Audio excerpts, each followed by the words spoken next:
Në një botë ku fëmijët rriten përballë ekraneve dhe prindërit luftojnë me mungesën e kohës, historia e kësaj nëne do t'ju bëjë të ndaleni dhe të mendoni, çfarë do të thotë vërtet të jesh nënë e përkushtuar.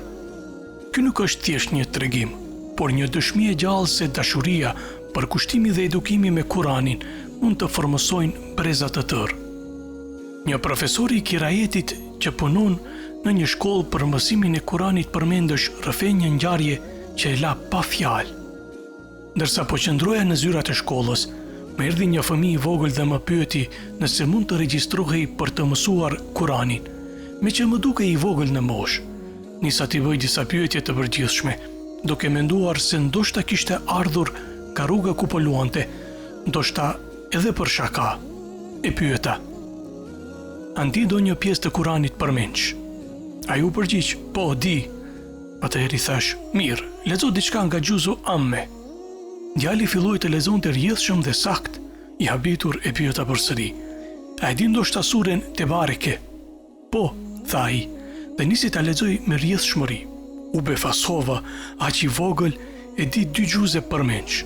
Më pas e pyeta, pa ndonjë qëllim të caktuar: "A e di suren Enal?" "Po, e di," u përgjigj përsëri. "Kjo shtoi edhe më shumë habin time," i thash me buzëqeshje. "Po suren El Bekare, a e di?" Ai qeshi dhe pohoi me kokë. U dorëzova dhe i thash: "Ti qenë ke hafiz i Kuranit, apo jo?" "Po, unë jam hafiz," u përgjigj ai me modesti. Subhanallah, mbeta pa fjalë. I thash të vinte të nesërmen me babain e tij që ta regjistronim dhe ta njihja personalisht. Të nesërmen djali erdhi me tatin. Kur e pash, mbeta i befasuar, sepse nga pamja jashtme nuk e prisja të ishte një praktikues i madh i sunetit. Ai e vuri re habin time dhe më tha: "E di, profesor, nuk më keni imagjinuar kështu, apo jo?" Por pas këtij djali që është hafiz, qëndron gruaja ime, një nënë që vlen sa 1000 burra. Dhe jo vetëm ai, kemi edhe 3 djemë të tjerë që janë hafiz, ndërsa vajza jon 4 vjeçare tashmë e di të gjithë Gjuzin Amme përmendësh. "Nuk dija ç'të thosha," e pyeta me habi. "Si e ka arritur gruaja juaj këtë?" Ai u përgjigj: "Ajo i mëson fëmijët që kur fillojnë të flasin, kur rriten pak nisin të mësojnë përmendsh. Dhe për t'i motivuar, ajo shpërblen çdo hap të tyre. Kush mëson një sure, zgjedh dhuratën ose darkën që do. Kush e përsërit më mirë, zgjedh vendin e shëtitjes.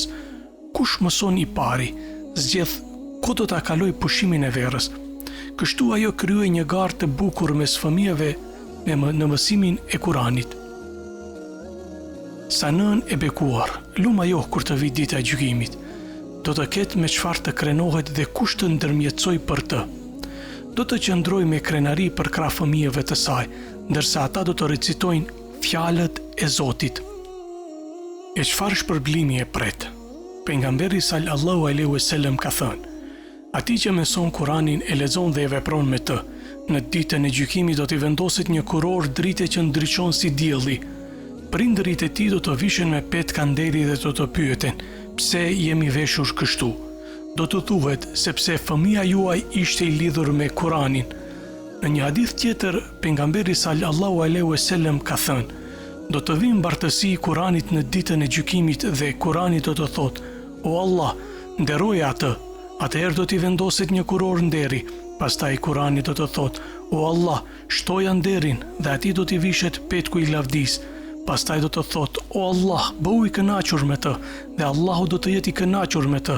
Pastaj do t'i thuhet: "Lexo dhe ngritu," dhe me çdo ajet të lexuar, ai do të ngritet një shkallë më lart.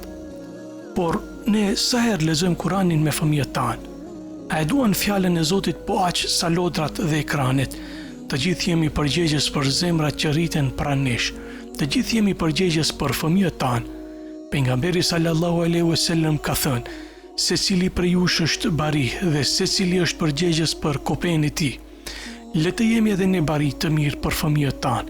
Le t'u japim atyre dhuratën më të çmuar që mund të marrin nga prindërit, dashurinë për Kuranin, sepse një ditë në një botë ku çdo shpërblim do të peshohet, ndoshta pikërisht një sure që fëmia ynë ka mësuar përmend shfalnesh, do të jetë drita që na çon drejt xhennetit.